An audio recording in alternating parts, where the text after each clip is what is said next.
السلام علیکم ورحمۃ اللہ وبرکاتہ۔ الحمد للہ رب العالمین والعاقبۃ للمتقین والصلاة والسلام علی سید الانبیاء والمرسلین وعلی آلہ وصحابہ اجمعین، اما بعد فاعوذ باللہ من الشیطان الرجیم، بسم اللہ الرحمن الرحیم، یا ایہا الذین آمنوا اتقوا اللہ وکونوا مع الصادقین، صدق اللہ مولانا رسولہ النبی الامین المکین الکریم، وعلی آلہ الشاہدین والشاکرین والحمد للہ رب العالمین۔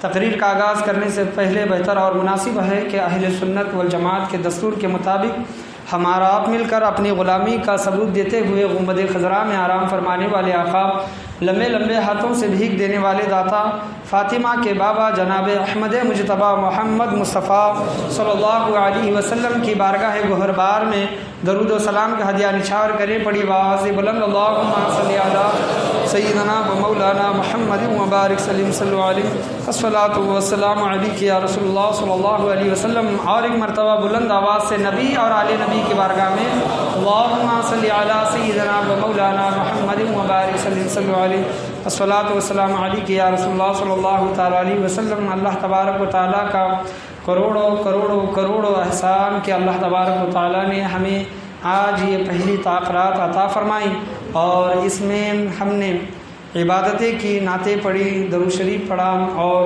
تلاوت قرآن کی۔ اللہ تبارک و تعالیٰ یہ تمام چیزیں ہمارا کرنا اپنی بارگاہ میں قبول عطا فرمائیں، اور جو لوگ جس طرح سے آج حصہ یہاں پر لیے ہوئے ہیں، اپنا وقت دے کر اور لوگوں کی خدمت کر کے اور لوگوں کو کھلانے میں پلانے میں، اللہ تبارک و تعالیٰ تمام کا حصہ لینا اپنی بارگاہ میں قبول عطا فرمائیں۔ آج کی تاخیرات مبارک رات ہے، آپ صلی اللہ علیہ وسلم کا فرمان عالی شان بھی ہے کہ شب قدر کو تاخیراتوں میں تلاش کرو، اور یہ آج کی پہلی تاخیرات ہے، اور ہم اللہ کی بارگاہ میں یہی دعا کرتے ہیں کہ اللہ تبارک و تعالیٰ اپنے فضل سے حضور صلی اللہ علیہ وسلم کے توسل سے ہمیں وہ شب قدر کے رات عنایت فرمائے، نصیب فرمائے۔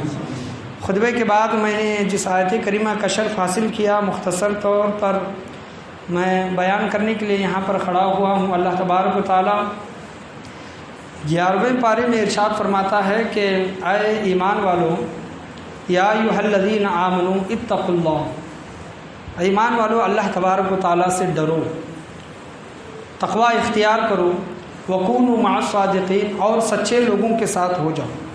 سچے لوگوں کے ساتھ ہمیشہ اٹھنا بیٹھنا، ان سے گفتگو کرنا، ان سے فیض برکت علم ہر چیز حاصل کرنا، یہ ہمارے لیے ضروری ہے، کیونکہ قرآن مجید فرقان حمید کا پیغام ہے کہ سچوں کے ساتھ ہو جاؤ، چاہے دنیا میں ہو۔ دنیا میں ہم جن کے ساتھ رہیں گے بروز محشر بروز قیامت ہمارے معاملہ بھی انہی کے ساتھ ہوگا۔ آج ہم دنیا والوں کے پیچھے بھاگیں گے تو بروز محشر بروز قیامت ہمارا معاملہ، ہمارا حساب کتاب، جو کچھ ہے ہمارا حشر دنیا والوں کے ساتھ ہوگا، چاہے وہ اللہ والے اس دنیا میں حیات ہوں یا پھر نہ ہو، اپنی مزاروں میں آرام فرما رہے ہوں، تو ہمیں ان سے محبت رکھنی چاہیے، ان سے عقیدت رکھنی چاہیے۔ اگر حیات ہیں اللہ تبارک و تعالیٰ کے ولی تو ان کی صحبتیں اختیار کرنی چاہیے، یہی صحبت ہمارے لیے باعث بخشش و مغفرت کا ذریعہ بنے گی۔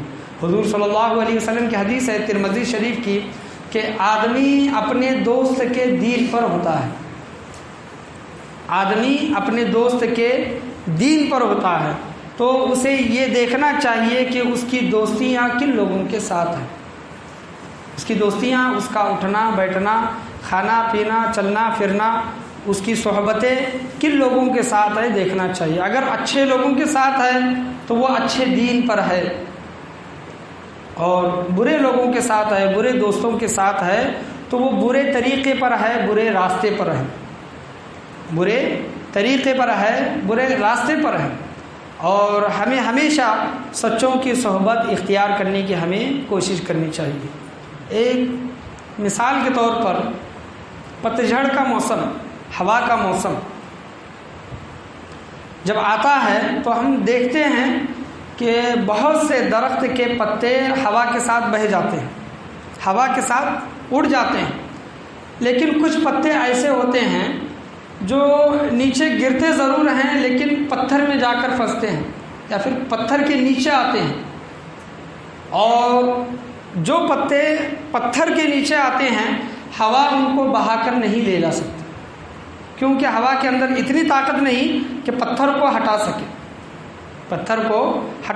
تو وہ پتے محفوظ ہو جاتے ہیں جو پتے پتھر کے نیچے آتے ہیں۔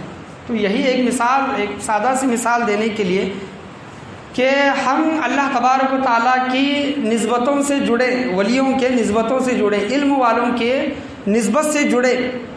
اگر بد عقیدگی کی ہوا چل جائے تو علم والوں کے صدقے طفیل میں جب ہم علم والوں کے نیچے آ جاتے ہیں، اللہ والوں کے زیر سائے میں آ جاتے ہیں، تو کیسی آندھی کیوں نہ ہو، کیسا طوفان کیوں نہ ہو، کیسی ہی بد عقیدگی کیوں نہ ہو، اللہ والوں کے صدقے طفیل میں، علم والوں کے صدقے طفیل میں ہم بھی محفوظ رہیں گے، ہمارے ایمان بھی محفوظ رہیں گے، جس طرح وہ پتے رہتے ہیں۔ ایک سادہ سی مثال دینے کے لیے میں آپ کے سامنے یہاں پر کھڑا ہوا ہوں۔ تو زندگی بھر یہ ایسا نہیں کہ یہ چند دنوں کے لیے ہے، چند راتوں کے لیے ہے، نہیں، پوری زندگی ہمیں نیک لوگوں کی صحبت اختیار کرنی ہے، پوری زندگی۔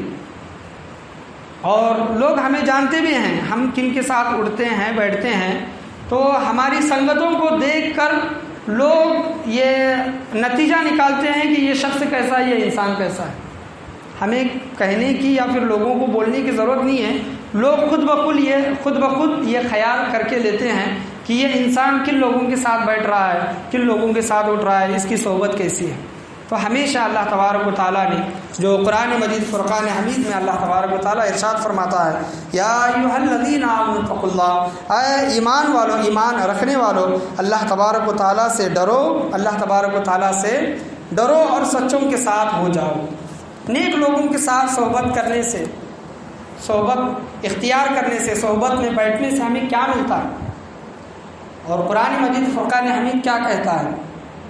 زیادہ دور جانے کی ضرورت نہیں ہے، قرآن مجید فرقان حمید سے ہی سوال کرتے ہیں تو قرآن مجید فرقان حمید صاف ارشاد فرماتا ہے کہ تم نیک لوگوں کی صحبت اختیار کرو گے تو تمہیں انعام ملے گا، چاہے وہ کتا ہی کیوں نہ ہو، جانور۔ اصحاب کہف کا واقعہ سورہ کہف 15واں پارہ آپ اٹھا کر دیکھ لیں تو اصحاب کہف کے کتے کے ساتھ کیا معاملہ ہے۔ صحاب کہف بادشاہ نے جب ان پر ظلم و ستم کیا تو وہ لوگ اپنی بستی چھوڑ کر دوسری جگہ جانے لگے تو ان کے ساتھ رہنے والا کتا، ان کی صحبت میں رہنے والا کتا بھی ان کے پیچھے چل دیا، تو لوگ اصحاب کہف یہ سمجھے کہ یہ کتے کی وجہ سے ہم پکڑے جائیں گے، تو لہٰذا اصحاب کہف نے اس کتے کو بھگانا چاہا، لیکن وہ کتا اللہ تبارک و تعالیٰ کی بارگاہ میں دعا کرتا ہے کہ اے باری تعالیٰ مجھے بولنے کی طاقت دے تاکہ میں تیرے ان بندوں سے بات کر سکوں، اللہ تبارک و تعالیٰ نے اسے قوت گویائی بولنے کی طاقت عطا کی، تو وہ کتا اپنے ہاتھ اوپر کر کے، ہاتھ جوڑ کر اصحاب کہف کی بارگاہ میں کہتا ہے کہ اے اصحاب کہف، میں تمہارا ساتھی ہوں، تمہاری صحبت میں رہنا چاہتا ہوں۔ تو اصحاب کہف کہتے ہیں کہ تو کتا ہے اور کتے کی فطرت میں ہے بھونکنا، اور تو جب بھونکے گا اور بھونکنے کی وجہ سے، تیری آواز کی وجہ سے بادشاہ کو ہمارا پتہ چل جائے گا اور بادشاہ ہمیں گرفتار کرے گا، اس وجہ سے تو ہمارے ساتھ میں نہ آ۔ تو وہ کتا کہتا ہے اصحاب کہف سے، اے اصحاب کہف، اے اللہ کے نیک بندو، میں کتا ضرور ہوں لیکن بھونکنے والا کتا نہیں ہوں، کتا ضرور ہوں لیکن میں بھونکتا نہیں ہوں۔ تو جب یہ بات چیت گفتگو اصحاب کہف اور کتے کے درمیان ہوئی تو اصحاب کہف نے اس کتے کو اجازت دی اور اللہ کے حکم سے ایک غار میں وہ اصحاب کہف آرام کرنے لگے اور کتا ان کے جو گفا کے باہر وہ بھی آرام کرنے لگا۔ اور قرآن کریم فرقان حمید خود فرماتا ہے وَقَلْبُهُمْ بَاسِطٌ ذِرَاعَيْهِ بِالْوَصِيدِ لَوِ اطَّلَعْتَ عَلَيْهِمْ مِنْهُمْ فِرَارًا وَلَمُلِئْتَ مِنْهُمْ رُعْبًا۔ وہ اصحاب کہف کتنے سینکڑوں سال، 1400 سال، 1000 سال کے اوپر وہ اصحاب کہف کو نیند آ گئی اور وہ اصحاب کہف مطلب اپنے جسم بدلتے تھے، کروٹ بدلتے تھے، اور ان کروٹوں کے ساتھ ساتھ وہ کتا بھی کروٹیں بدلتا تھا. وَكَلْبُهُمْ بَاسِطٌ ذِرَاعَيْهِ بِالْوَصِيدِ. اصحاب کہف کے ساتھ وہ کتا اپنے کروٹیں بدلتا. اور یہ کتا کیا چیز ہے؟ یہ کتا نجس ناپاک جانور ہے. اور حدیث میں بھی آیا ہے کہ کتا اگر گھر کے باہر ہے تو اصل میں وہ کتے کی وجہ سے نہیں ہے، وہ کتے کا جو تھوک باہر نکلتا ہے، لعاب جو باہر نکلتا ہے اس کا، تو وہ ناپاک ہے، وہ نجس ہے. کتے کا تھوک ناپاک ہے، اور اس ناپاکی کی وجہ سے فرشتے، رحمت کے فرشتے، برکت کے فرشتے گھر میں نہیں آتے. اصل میں وہ کتا نہیں بلکہ وہ کتے کا تھوک ہے. اور جس گھر کے باہر وہ رہتا ہے تو اس گھر میں رحمت کے فرشتے نہیں آتے. تو ایسا جانور ہے، لیکن اللہ تبارک و تعالیٰ کو اس کتے کی ایسی عادت پسند آئی کہ اللہ تبارک و تعالیٰ اس کتے کا ذکر سب سے مقدس کتاب، سب سے بڑی کتاب، ایسی کتاب کہ دنیا کے تمام کتابوں کو سامنے رکھا جائے اور قرآن کو سامنے رکھا جائے تو وہ تمام کتابیں قرآن کا مقابلہ نہیں کر سکتی. ویسی کتاب میں اللہ تبارک و تعالیٰ تا قیامت تک اس کتے کا ذکر فرماتا ہے. کیوں؟ کیونکہ اس کتے نے نیک لوگوں کی صحبت اختیار کی. انعام کیوں ملا اس کو؟ اور وہ کتا بروز محشر جنت میں بھی جائے گا، انسانی شکل میں، وہ انسانی شکل میں جنت میں بھی جائے گا. اللہ کے پیارے حبیب صلی اللہ علیہ وسلم کا فرمان ہے. تو اس کو یہ انعام کس وجہ سے ملا؟ نیک لوگوں کی صحبت اس نے اختیار کی. تو اللہ تبارک و تعالیٰ کتے جیسے ناپاک جانور کا ذکر اللہ تبارک و تعالیٰ جب قرآن میں فرما سکتا ہے تو ہم اور آپ تو اشرف المخلوقات ہیں، امت محمدی ہیں. اگر ہم نیک لوگوں کی صحبت اختیار کریں گے تو اللہ تبارک و تعالیٰ ہمیں دنیا میں بھی کامیابی عطا کرے گا اور آخرت میں بھی کامیابی عطا کرے گا. پڑھی ایک مرتبہ درود شریف. اللہم صلی علی سیدنا و مولانا محمد وبارک صلی علیہ الصلاۃ والسلام علیک یا رسول اللہ صلی اللہ تعالیٰ علیہ وسلم. یہ تو ہوا کتے کا ذکر. اور جو کوئی نافرمان ہوتا ہے اور اللہ کو ناراض کرتا ہے، چاہے وہ نوح علیہ السلام کا بیٹا ہی کیوں نہ ہو، اللہ تبارک و تعالیٰ ان کے متعلق اس کے متعلق فرماتا ہے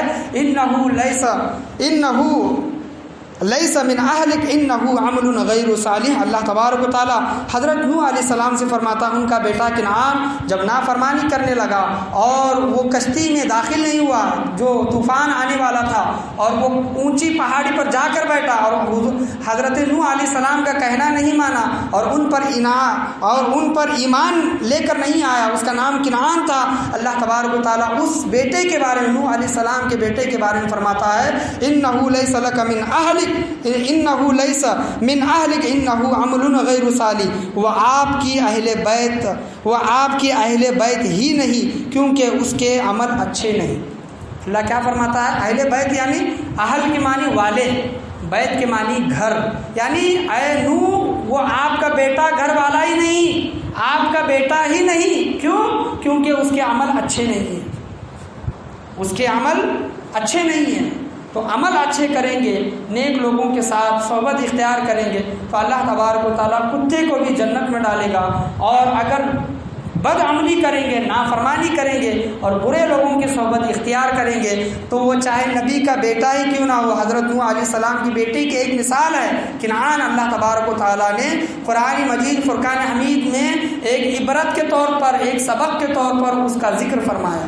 تو ہمیں یہ دونوں مثالیں سامنے رکھ کر دیکھنا چاہیے اور ہمیں خود یہ سوچنا چاہیے کہ ہماری صحبتیں، ہماری سنگتیں، ہمارا اٹھنا بیٹھنا کیسے لوگوں کے ساتھ ہے. کیا ہم جن لوگوں کے ساتھ دوستی کیے ہیں وہ صحیح العقیدہ ہیں؟ ان کا عقیدہ صحیح ہے؟ نبی کے متعلق ان کا عقیدہ کیا؟ اللہ کے متعلق ان کا عقیدہ کیا؟ اولیاء کرام کے متعلق ان کا عقیدہ کیا؟ 5 وقت کی نماز پڑھتے ہیں، جھوٹ بولتے ہیں کہ نہیں بولتے، رزق حلال کھاتے ہیں کہ نہیں کھاتے؟ یہ تمام چیزیں ہمیں دیکھنے کی ضرورت ہے.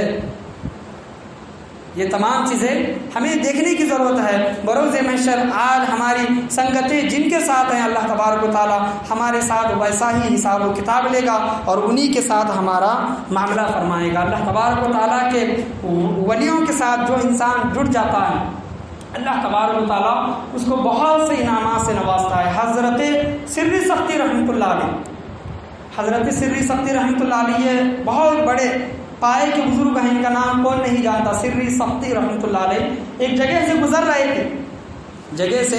گزر رہے تھے، ایک شرابی ایک ولیوں کی صحبت کچھ دیر کے لیے کیوں نہ مل جائے تو انسان کی تقدیر بدل جاتی ہے، ولیوں کی صحبت اگر مل جائے تو انسان کی تقدیر بدل جاتی ہے۔ سری سختی رحمۃ اللہ علیہ راستے سے گزر رہے تھے اور دیکھا کہ ایک شرابی شراب میں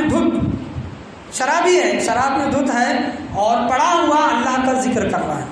اللہ، شراب کی حالت میں شراب کے منہ سے اللہ تبارک و تعالیٰ کا نام لے رہا ہے، اللہ کا ذکر کر رہا ہے، اللہ کر رہا ہے۔ تو اولیاء اللہ کا کام یہ نہیں ہوتا کہ وہ برے لوگوں سے نفرت کرے، اور میں آپ کو بتانا چاہوں آپ کبھی بھی برے لوگوں سے نفرت نہ کرے بلکہ ان کی برائی سے نفرت کرے۔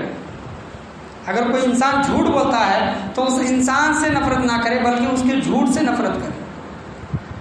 اگر کوئی انسان بے نمازی ہے تو اس سے نفرت نہ کرے بلکہ اس کے بے نمازی ہونے سے نفرت کرے۔ انسان سے کبھی بھی نفرت نہیں کرنا چاہیے، یہ اولیاء اللہ کا شیوا نہیں ہے، یہ اولیاء اللہ کا طریقہ نہیں ہے۔ حضرت سری سختی رحمۃ اللہ علیہ نے دیکھا کہ شرابی شراب کی حالت میں اللہ کا نام لے رہا ہے تو حضرت سری سختی رحمۃ اللہ علیہ نے پانی لے کر آئے اور اس کا منہ دھویا۔ کس کا؟ اس شرابی کا منہ دھویا اور اس شرابی سے کہا اللہ کا نام لے رہا ہے، پاک منہ سے نام لے۔ سبحان اللہ، اللہ کا نام لے رہا ہے، کس ہستی کا نام لے رہا ہے، پاک منہ سے نام لے۔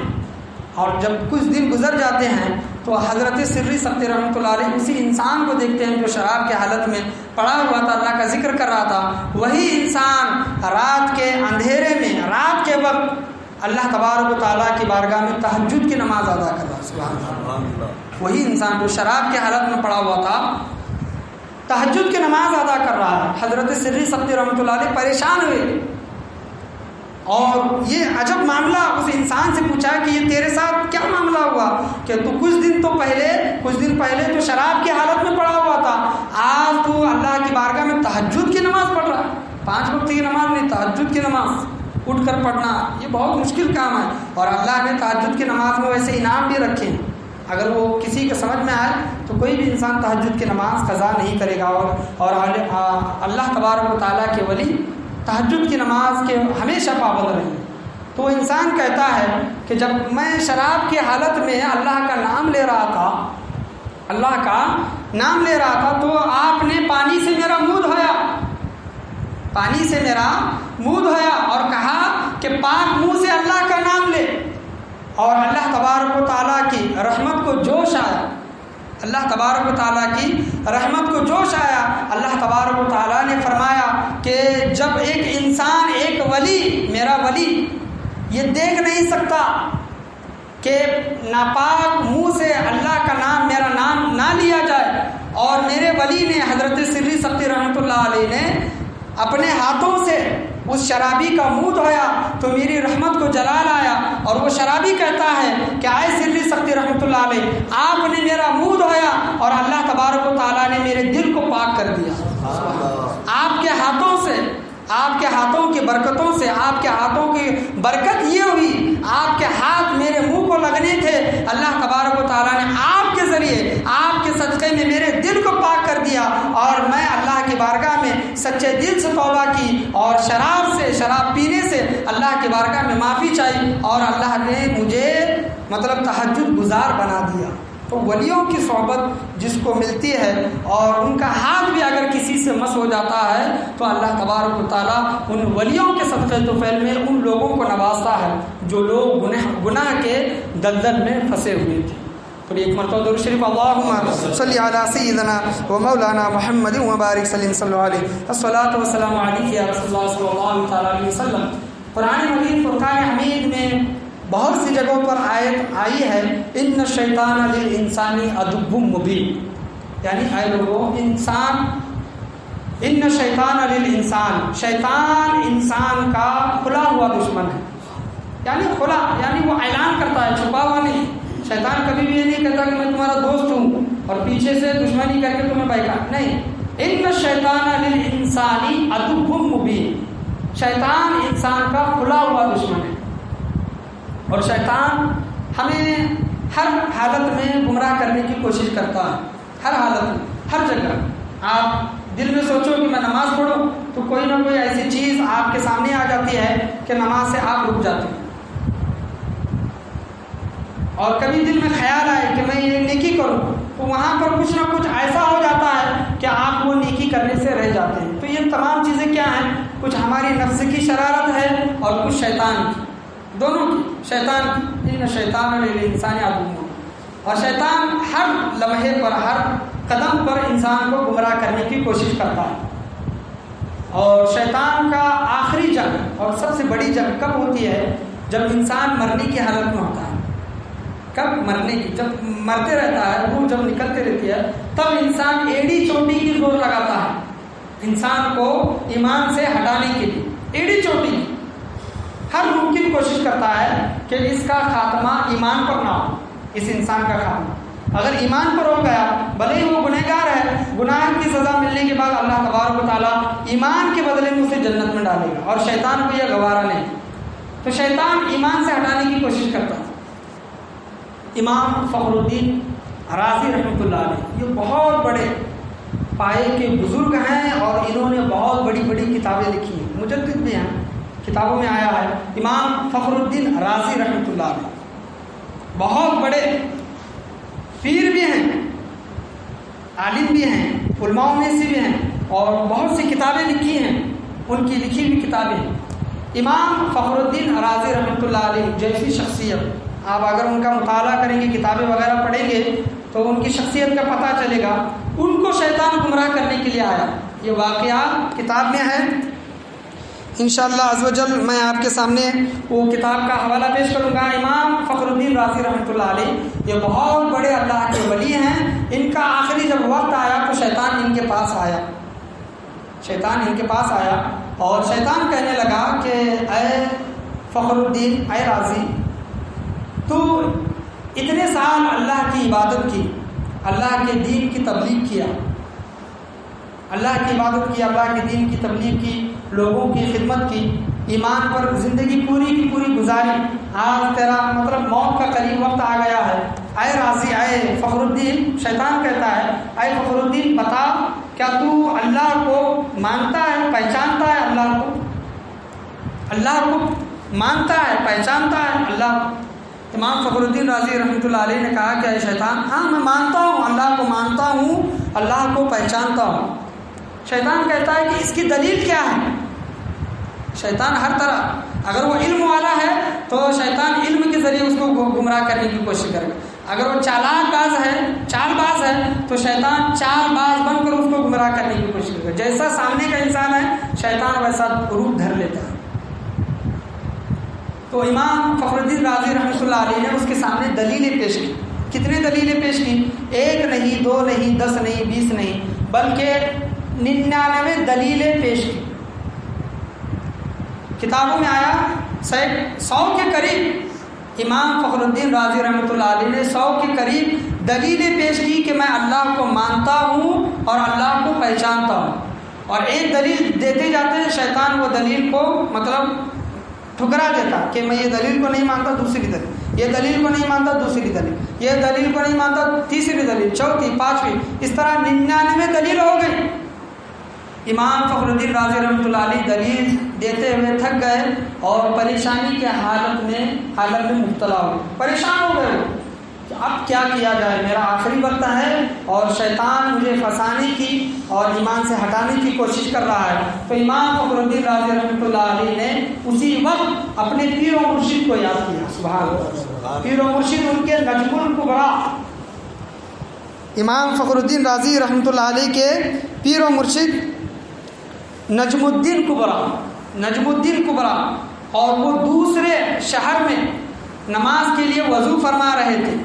نجم الدین کبریٰ دوسرے شہر میں نماز کے لیے وضو فرما رہے تھے، اور وضو فرماتے فرماتے اپنے مرید کا حال دیکھ رہے تھے کہ میرے امام رازی فخر الدین رازی کا حال کیا ہو رہا ہے وضو کی حالت میں. اور اسی حالت میں امام فخر الدین رازی رحمۃ اللہ علیہ آخری وقت ہے ان کے جانے کا، اور اپنے پیر و مرشد کو یاد کرتے ہیں اور کہتے ہیں کہ میری امداد کیجیے، میری مدد کیجیے، میں پھنسا ہوا ہوں. علم والا شخصیت، اللہ تبارک و تعالیٰ کے ولی، جتنے بڑے پائے کا بزرگ ہوگا، ولی ہوگا، شیطان بھی اسی طرح کا اسے گمراہ کرنے کی کوشش کرے گا۔ وہ حضور غوث اعظم رضی اللہ تعالیٰ عنہ کو واقعہ یاد ہے نا کہ وہ شیطان مطلب بادل بن جاتا ہے اور کہتا ہے کہ آئے عبد القادر میں تیرا رب بول رہا ہوں اور آج سے تجھ پر نماز وغیرہ سب معاف۔ تو شیطان حضور غوث اعظم ولیوں کے ولی، اور وہ ایسے ولی کہ جن کا قدم ہر ولی کے گردن پر ہے، تو شیطان اس غوث اعظم رضی اللہ تعالیٰ عنہ کو گمراہ کرنے کی کوشش کر سکتا ہے۔ تو ہم اور آپ کس کھیت کے مولی ہیں؟ ہم اور آپ کس کھیت کے مولی ہیں؟ ہماری اور آپ کے اوقات شیطان کے سامنے کیا ہے؟ تو ہمیشہ نیک لوگوں کی صحبت اختیار کریں۔ امام فخر الدین رازی رحمۃ اللہ علیہ اسی وقت اپنے پیر و مرشد کو یاد کرتے ہیں، 99 دلیل دیتے ہیں اللہ کو ماننے کی، اللہ کو پہچاننے کی۔ نجم الدین کبریٰ رحمۃ اللہ علیہ وضو فرماتے فرماتے اپنے مرید سے کہتے ہیں کہ اے امام فخر الدین رازی، اے فخر الدین، تو شیطان کو کیوں نہیں کہتا کہ میں اللہ تبارک و تعالیٰ کو بغیر دلیل کے مانتا ہوں؟ مجھے اللہ کو ماننے کے لیے، اللہ کو پہچاننے کے لیے کسی دلیل کی ضرورت نہیں، میں اللہ کو بغیر دلیل کے مانتا ہوں۔ جب پیر و مرشد کا وہ جواب شیطان کو دیا تو شیطان وہاں سے روانہ ہو گیا اور ان کی موت ایمان پر اور صحیح سلامت ہوئی۔ بتانے کا حاصل کلام ہے پیر و مرشد کی صحبت سنگت ہمیں مرتے وقت بھی کام آتی ہے۔ ہاں، پیر و مرشد اس طرح کا کامل ہونا چاہیے۔ آج ہم کسی کے بھی ہاتھ پر ہاتھ دے کر بیعت ہوتے ہیں تو ہمیں پہلے یہ دیکھنا چاہیے کہ اس انسان کے اندر، اس پیر کے اندر تقویٰ و پرہیزگاری ہے کہ نہیں۔ حالانکہ یہ تو الگ بات ہوگی کہ ہم چھوٹے اور وہ بڑے، لیکن ہم جس کے ہاتھ میں ہاتھ دے رہے ہیں وہ انسان کیسا ہے وہ بھی تو دیکھنا چاہیے۔ کسی کے بولنے پر، کسی کے کہنے پر نہیں، بلکہ خود مشاہدہ کریں، ان کی صحبت میں بیٹھیں اور ان کے ہاتھ پر بیعت ہوں۔ بتانے کا حاصل کلام یہ ہے کہ شیطان ہر طرح کا، اگر علم والا انسان ہے تو علم کے ذریعے اس کو گمراہ کرنے کی کوشش کرتا ہے، دنیا والا ہے تو دنیا کے ذریعے، آخرت والا ہے آخرت کے ذریعے اس کو کسی نہ کسی طرح ایمان سے ہٹانے کی ایڑی چوٹی کی زور لگاتا ہے۔ اس وقت اس کی جنگ انسان سے آخری جنگ ہوتی ہے۔ اگر اس انسان کا خاتمہ ایمان پر ہو گیا تو شیطان وہ جنگ ہار جاتا ہے اور ایمان کی بدولت اس انسان کو اللہ تبارک و تعالیٰ جنت عطا کرتا ہے۔ بہت سے لوگ بات یہ کرتے ہیں، اگر نماز کے لیے بلائیں، دین کی طرف بلائیں تو کہتے ہیں کہ ہاں ہم نماز پڑھیں گے، ہم دین کا کام کریں گے، یہ تمام چیزیں کریں گے کہتے ہیں، اور اللہ تبارک و تعالیٰ چاہے، اللہ کی مرضی ہے، اللہ کی عطا ہے۔ لیکن ایک سادہ سی مثال ہے کہ جو انسان زندگی بھر شیطان سے ہرا ہو، شیطان نے کہا کہ نماز نہ پڑھ تو اس نے نماز نہیں پڑھی، شیطان نے کہا کہ اپنے ماں باپ کے ساتھ نیک سلوک نہ کر تو اس نے نیک سلوک نہیں کیا، یعنی زندگی بھر اس نے شیطان کا کہنا مانا، تو کیا گارنٹی ہے کہ مرتے دم اس کو کلمہ نصیب ہوگا؟ مرتے دم بھی وہ شیطان ہی کی بات مانے۔ ہر جنگ، زندگی کی ہر جنگ وہ شیطان سے ہارتا ہوا آیا ہے، اور زندگی کی جو آخری جنگ ہوتی ہے، موت کے جب وہ قریب پہنچتا ہے، تب تو شیطان ایڑی چوٹی کی زور لگاتا ہے اس انسان کو گمراہ کرنے کو، اس انسان کو ایمان سے ہٹانے کی۔ تو ہمیشہ ہمیں شیطان سے لڑنا چاہیے اور اس کا کہنا نہ مان کر زندگی ہمیں گزارنی چاہیے، ہمیشہ ہر جگہ پہ۔ اور ولیوں کی صحبت ہمیں دنیا میں بھی فائدہ دیتی ہے، آخرت میں بھی فائدہ دیتی ہے اور قبر میں بھی فائدہ دیتی ہے۔ قبر میں بھی حضور غوث اعظم رضی اللہ تعالیٰ عنہ کا دھوبی جب انتقال اس کا ہوا، وہ حضور غوث اعظم رضی اللہ تعالیٰ عنہ کے کپڑے دھویا کرتا، اور جب وہ مرا بہت سے علماء کرام، بڑے بڑے علماء کرام نے وہ واقعہ کتاب میں لکھا ہے۔ انکار کرنے والے بدعقیدہ لوگ انکار کرتے ہیں، اس کا ہمیں کوئی یہ نہیں ہے، خیال نہیں ہے، غم نہیں ہے، وہ تو انکار کرنے کے لیے بیٹھے ہیں۔ ہمارا عقیدہ ہے، ہم بزرگان دین پر عقیدہ رکھتے ہیں، تو ہمارا عقیدہ ہے تو وہ دھوبی جب انتقال ہوا غوث اعظم رضی اللہ تعالیٰ عنہ کا، تو فرشتے سوال کرنے کے لیے آئے۔ فرشتوں نے سوال کیا، من ربک، اے انسان تیرا رب کون ہے؟ تو وہ فرشتوں کے سوال میں وہ دھوبی کہتا ہے کہ میں غوث اعظم کا دھوبی ہوں۔ فرشتے دوسرا سوال کرتے ہیں کہ ماں دینوں کا، تیرا دین کیا ہے؟ تو وہ دھوبی پھر کہتا ہے کہ میں غوث اعظم کا دھوبی ہوں۔ فرشتے تیسرا سوال کرتے ہیں ماں تقول فی ھذا الرجل، اس شخصیت کے بارے میں، یعنی جناب محمد رسول اللہ صلی اللہ علیہ وسلم کے بارے میں، اس نبی کے متعلق تو کیا کہتا ہے، تیرا کیا عقیدہ ہے؟ تو وہ تیسرے سوال میں بھی وہ شخص، وہ دھوبی کہتا ہے کہ میں غوث اعظم کا دھوبی ہوں۔ تو فرشتے پریشان ہو جاتے ہیں اور اللہ کی بارگاہ میں جب جاتے ہیں تو اللہ تبارک و تعالیٰ اس جملے پر میں غوث اعظم کا دھوبی ہوں فرشتوں سے کہتا ہے کہ اے میرے فرشتوں، اس انسان کو چھوڑ دو، یہ مطلب میرے محبوب کا مطلب دھوبی ہے، غلام ہے، اس کو چھوڑ دو، بخش اس کو چھوڑ دو، جانے دو، اس کی بخشش و مغفرت فرماؤ۔ علماء کرام اس واقعے کے متعلق بیان کرتے ہیں کہ حضور غوث اعظم رضی اللہ تعالیٰ عنہ کے دھوبی نہیں، وہ جملے کیوں کہے کہ میں غوث اعظم کا دھوبی ہوں، میں غوث اعظم کا دھوبی ہوں، میں غوث اعظم کا دھوبی ہوں؟ علماء کرام فرماتے ہیں اصل میں اس کا جواب یہ تھا، اللہ تبارک و تعالیٰ نے اس کی بخشش و مغفرت اس وجہ سے فرمائی کہ فرشتوں نے پوچھا من ربو کا، وہ غوث اعظم کا دھوبی کہتا ہے کہ میں غوث اعظم کا دھوبی ہوں، یعنی جو غوث اعظم کا رب ہے وہی میرا رب ہے۔ ماں دینوں کا، میں غوث اعظم کا دھوبی ہوں، یعنی حضور غوث اعظم کا جو دین ہے وہی میرا دین ہے، میں غوث اعظم کا دھوبی ہوں۔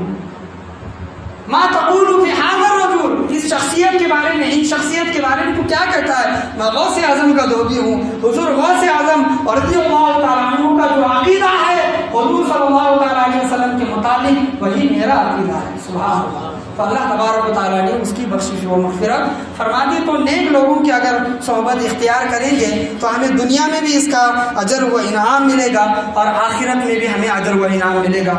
ہم صحبتوں کی، بیٹھنے کی بات کرتے ہیں بزرگوں کے ساتھ، بروز محشر، بروز قیامت ایک شخص اللہ کے ولی کے بارگاہ میں آئے گا، وہ ولی عالم دین بھی ہوگا، اللہ کا ولی بھی ہوگا، اور وہ شخص آ کر کہے گا، حالانکہ وہ جو شخص آ کر کہہ رہا ہے وہ شخص جہنمی ہوگا، اس کو جہنم میں جانے کا پروانہ مل چکا ہوگا، لیکن وہ شخص اس عالم دین اور اللہ کے ولی کے پاس آ کر کہے گا کہ حضرت کیا آپ مجھے پہچانے؟ تو وہ اللہ کے ولی، وہ عالم دین کہے گا کہ میں تجھے پہچانتا تو نہیں۔ تو وہ شخص کہے گا کہ حضرت میں نے آپ کو دنیا میں فلاں وقت میں وضو کے لیے پانی دیا تھا۔ کیا دیا تھا؟ وضو کے لیے پانی دیا تھا، یا پھر چائے دی تھی، یا پھر آپ کی خدمت کی تھی، آپ کے پیر دبائے تھے، آپ کا فلاں کام کیا تھا، جو بھی ہے۔ وہ شخص کہے گا کہ حضرت میں نے آپ کو وضو کے لیے دنیا میں پانی دیا تھا، کیا آپ نے مجھے پہچانا نہیں؟ تو وہ ولی کو یاد آ جائے گا اور وہ اللہ کے ولی عالم دین اللہ کی بارگاہ میں کہیں گے کہ اے باری تعالیٰ اس شخص نے فلاں وقت میں دنیا میں میری خدمت کی تھی، اے باری تعالیٰ تو اس کی بخشش و مغفرت فرما۔ اللہ تبارک و تعالیٰ اس عالم دین کی اور اس اللہ والے کی اس سفارش کو قبول فرمائے گا اور اس کی وہ جو جہنم کا جانے کا پروانہ جس کو مل چکا تھا اس کی بخشش و مغفرت فرمائے گا۔ بتانے کا حاصل کلام یہ ہے کہ جو لوگ زندگی بھر اپنے پیر و مرشد کے ساتھ رہتے ہیں تو ان کو کتنا بڑا اجر و انعام ملے گا اس کا کوئی اندازہ نہیں لگایا جا سکتا، اس کا کوئی اندازہ۔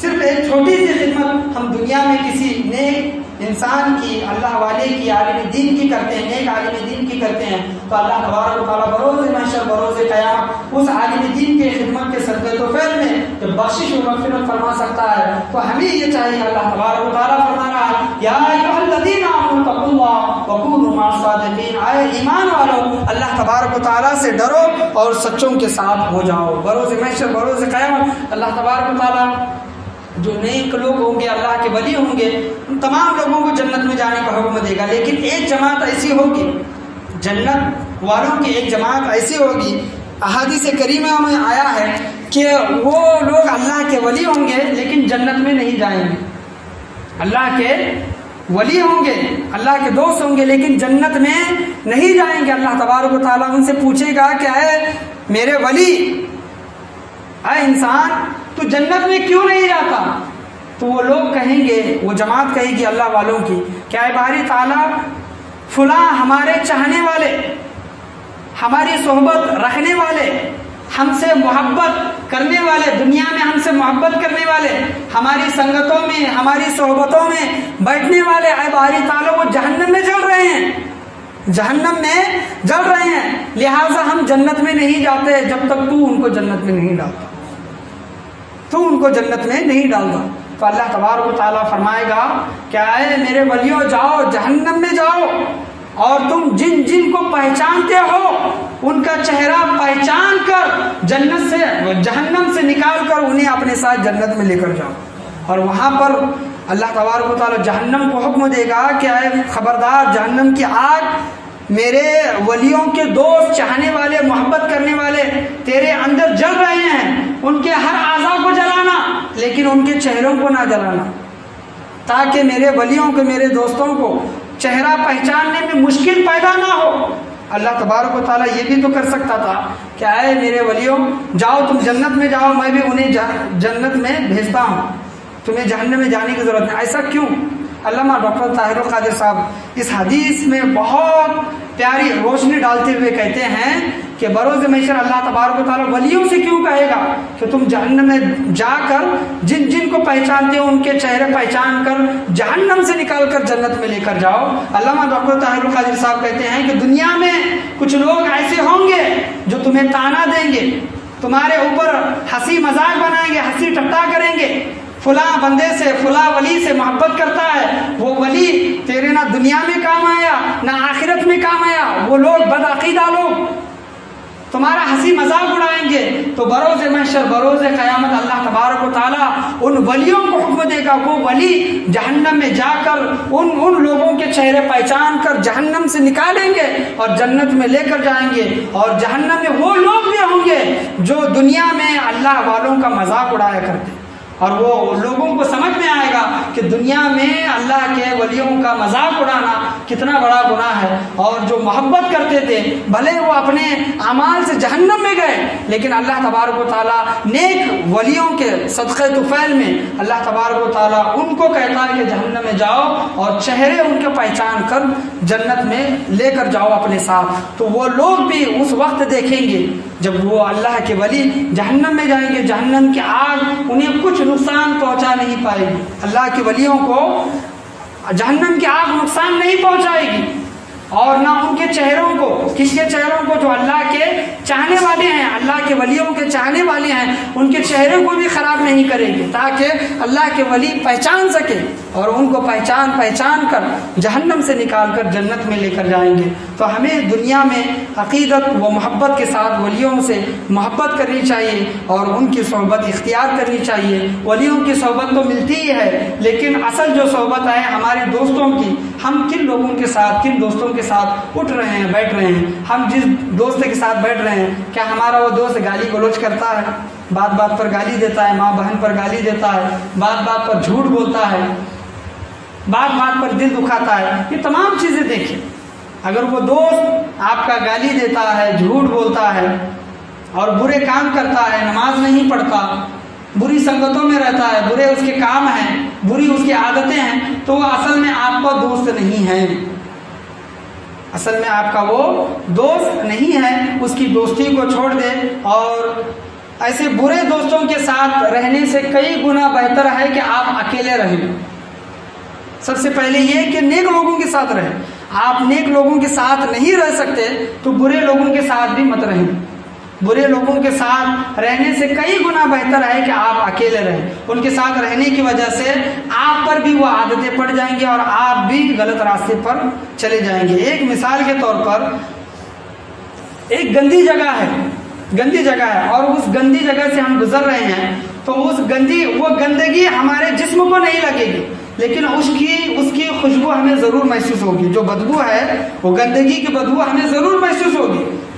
اور کہیں پر ایک جگہ خوشبو ہے، اچھی خوشبو آ رہی ہے، ہم وہاں سے گزر رہے ہیں، تو وہ خوشبو تو ہمارے بدن پر نہیں لگے گی لیکن اس کی خوشبو ہمیں محسوس ہوگی۔ اسی طرح اگر ہم برے لوگوں کی سنگتوں میں ہیں تو ان کی سنگتیں ہمارے اوپر ضرور اثر کرے گی، ہمیں اس کا اندازہ تک نہیں ہے، ہمیں اس کا خیال تک نہیں ہوگا کہ ہم کب کس غلط راستے پر چل گئے ہیں۔ تو رمضان میں جس طرح ہم پابندی کرتے ہیں گالیاں دینے سے، برے کام کرنے سے، جھوٹ بولنے سے اور نماز نہ پڑھنے سے، نماز پڑھتے ہیں، نمازوں کی پابندی کرتے ہیں، اسی طرح آنے والے 11 مہینوں میں بھی اپنے حال کو بدلے، اپنے حال کو بدلے۔ لوگ خود گھر والے، ہمارے خود گھر والے ہوں، ہمارے آزو بازو آس پڑوس والے ہوں، ہمارے دوست ہوں، کیوں نہ ہو، جو کوئی انسان کیوں نہ ہو، جو کوئی بھی ہو، ہمارے حال کو دیکھ کر کہے کہ تو پہلے جیسا نہیں ہے، تو بدل گیا ہے، تو پہلے جیسا نہیں ہے، تو بدل گیا ہے۔ یہ جملہ ان لوگوں کی زبان سے سنیں۔ یہ جملہ سننے کے لیے کیا کرنا ہوگا؟ ہمیں پہلے خود کے حال کو بدلنا ہوگا۔ اگر خود کے حال کو نہیں بدلیں گے تو ہمارا برا حال ہونے والا ہے۔ اور ایک خاص کر کے ہم بات بات پر جو گالیاں دیتے ہیں، حضرت علی رضی اللہ تعالیٰ عنہ کا قول ہے کہ جو انسان دنیا میں کسی انسان کو ایک گالی دیتا ہے، اللہ تبارک و تعالیٰ قبر میں اس انسان کے لیے ایک جہنم کا بچھو تیار کرتا ہے۔ دنیا میں کسی کو مذاق میں گالی دے دے تو ایک قبر میں بچھو تیار ہوگا۔ تو زندگی بھر ہم جتنے گالیاں دیں گے اتنے قبر میں بچھو ہمارا انتظار کر رہے ہیں، ہمارا استقبال کر رہے ہیں۔ اور وہ جہنم کے بچھو بھی ایسے بچھو ہیں کہ ان کے زہر کا ایک ذرہ برابر بھی دنیا میں ڈالا جائے تو دنیا وہ زہر کا تاب نہیں لا سکتی، یعنی وہ سونگھ نہیں سکتی، اور وہ زہر سے دنیا تباہ و برباد ہو جائے گی۔ سانپ کا زہر ہو یا پھر اژدہا کا زہر ہو یا پھر بچھو کا زہر ہو، جو زہریلے جو کیڑے ہوتے ہیں جہنم کے، تو وہ زہر کا تاب نہیں لا سکتی دنیا۔ تو ہم قبر میں ان کا تاب، اس زہر کا تاب کیسے لائیں گے؟ اور وہ زہر جو بچھو ہمیں جو ڈنک مارے گا صرف 1-2 دن کے لیے نہیں بلکہ تا قیامت تک، جب تک ہم قبر سے نہیں اڑتے، تو نیک لوگوں کی ہمیشہ صحبت اختیار کریں، اچھی جتنی بھی بات کریں اچھی بات کرنے کی کوشش کریں، اور اچھی بات نہیں کر سکتے تو آپ خاموش رہیں، بری بات نہ کریں، برے لوگوں کے ساتھ نہ رہے۔ اور بد عقیدہ لوگ جو ہوتے ہیں یہ مطلب زہریلے سانپ سے بھی خراب ہوتے ہیں۔ بد عقیدہ جو لوگ، مولانا روم رحمۃ اللہ علیہ کہتے ہیں کہ ان کا قول ہے کہ زہریلا سانپ اور بد عقیدہ دوست